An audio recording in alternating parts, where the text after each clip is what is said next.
안녕하세요. 1월 30일 주일 아침 주님의 이름으로 문안 드립니다. 오늘도 우리에게 말씀하시는 하나님 아버지를 마음껏 찬양하고 예배하는 거룩한 주일이 되시길 축복합니다. 오늘 함께 나누실 말씀은 창세기 30장 1절과 2절입니다. 함께 읽어보겠습니다.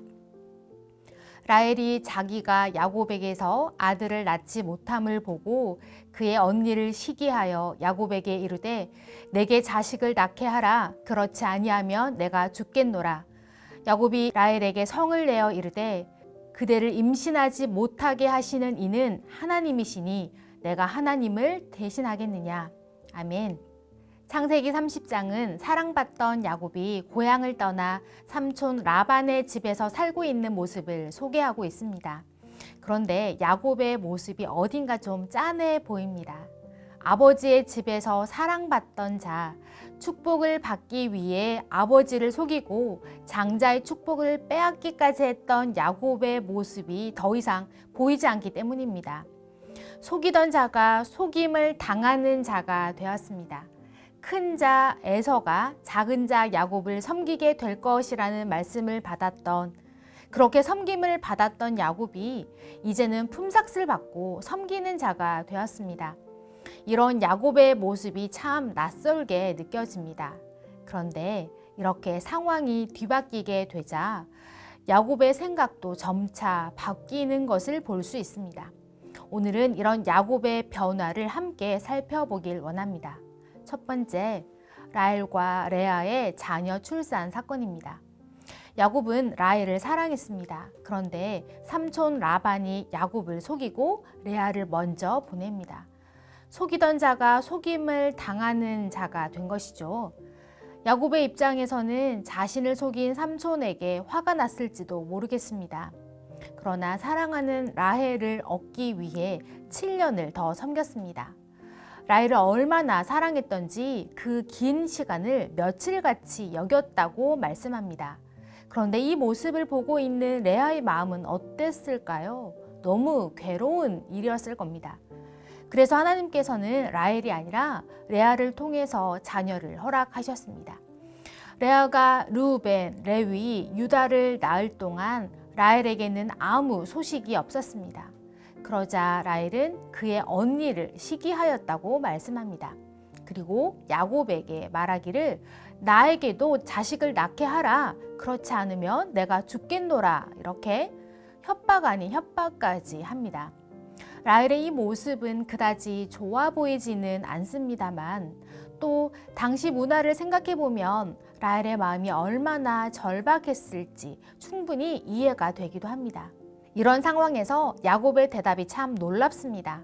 2절입니다. 야곱이 라헬에게 성을 내어 이르되 그대를 임신하지 못하게 하시는 이는 하나님이시니 내가 하나님을 대신하겠느냐. 사랑하는 라헬에게 화를 낼 만큼 야곱도 참 마음이 어려웠던 것 같습니다. 그런 야곱이 깨닫게 된 것이 있습니다. 바로 자녀를 낳는 문제는 자신의 힘으로 할 수 없다는 것입니다. 야곱은 자신이 사랑한 라헬이 아니라 하나님이 허락하신 레아를 통해 자녀를 얻었습니다. 하나님만이 하실 수 있는 영역이 있다는 것을 인정하게 된 것입니다. 그리고 야곱의 이 고백은 앞으로 만나게 될 또 다른 사건을 통해 더 분명해지는 것을 확인할 수 있습니다. 이렇게 30장 1절부터 24절까지는 레아, 라헬, 그리고 빌하와 실바를 통해 야곱의 자녀들이 태어나는 이야기가 나옵니다. 이 자녀들은 하나님이 아브라함에게 약속하신 수많은 자손들의 씨앗이 되었습니다. 하나님께서는 야곱에게 총 12명의 아들과 1명의 딸을 허락하셨고 그렇게 이스라엘 자손의 기초를 세우셨습니다. 여러분, 우리의 삶에는 내가 할 수 없는 영역이 분명히 존재합니다. 내가 할 수 없음을 인정할 때 하나님께서 가장 좋은 것으로 채워주실 것입니다. 비록 그 과정에 눈물도 있고 애통함도 있지만 오히려 그 시간을 통해 하나님께서는 우리를 다듬어 가시는 줄 믿습니다. 두 번째, 야곱과 라반이 맺은 계약입니다. 야곱이 처음 라반의 집으로 왔을 때에 그의 신분은 외삼촌과 조카의 관계였습니다. 그런데 어느 시점부터 야곱은 라반과 품삯을 계산하는 관계가 되어버렸습니다. 그리고 오늘 28절을 보면 다시 품삯을 정하라고 말합니다. 왜냐하면 야곱이 자기 고향집으로 돌아가려고 했기 때문입니다. 그러자 라반이 이 야곱을 붙잡습니다. 그에게 야곱은 참 귀한 일꾼이었기 때문입니다. 30절입니다.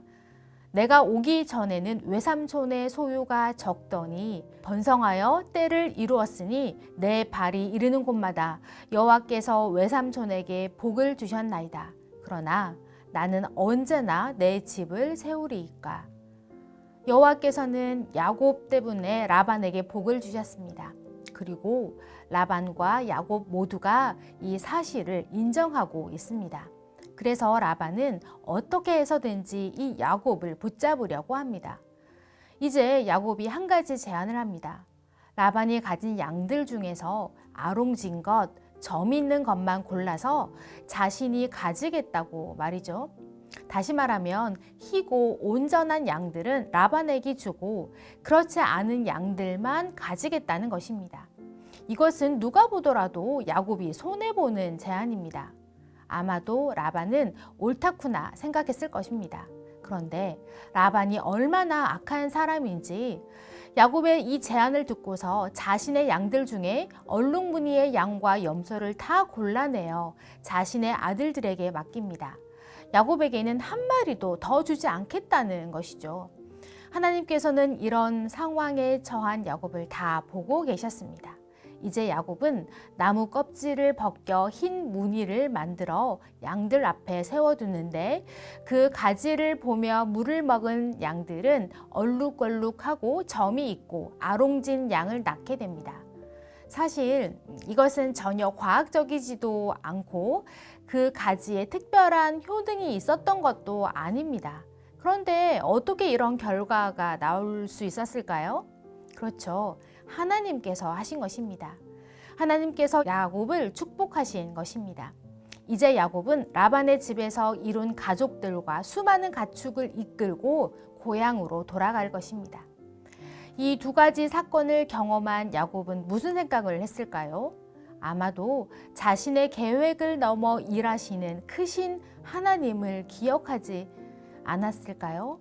쫓기듯 하란 땅에 도착하여 12명이나 되는 자녀를 얻은 야곱, 자녀를 얻게 되는 과정도 순탄하지 않았지만 결국 그의 입술로 고백하지 않았습니까? 이 모든 일은 하나님이 하신 일이라고, 자신이 하나님을 대신할 수 없다고 말입니다. 양을 얻는 과정도 마찬가지입니다. 야곱이 했던 행동 때문이 아니라 야곱을 축복하신 하나님이 일하셨기 때문에 튼튼한 양떼와 수많은 재물을 얻게 되었습니다. 이제 야곱은 더 이상 속이는 자가 아닙니다. 자신보다 더 크신 하나님을 인정하는 자, 하나님 앞에 엎드릴 수 있는 자, 자신을 위해 친히 일하시는 하나님을 경험한 자가 되었습니다. 우리도 이런 야곱과 같은 자들이 되기를 소원합니다. 하나님께서 에서가 아니라 야곱을 택하신 것처럼 하나님은 우리를 택하셨습니다.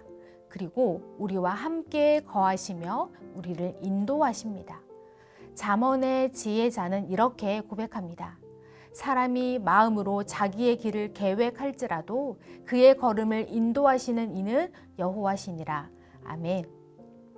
우리는 모든 일에 최선을 다하지만 나의 계획대로 되지 않을 때도 있고 우리가 할 수 없는 영역, 오직 하나님만이 하실 수 있는 일들을 만날 때도 있습니다. 그런 순간을 만나면 우리가 해야 할 일은 그저 하나님 앞에 엎드리는 것입니다.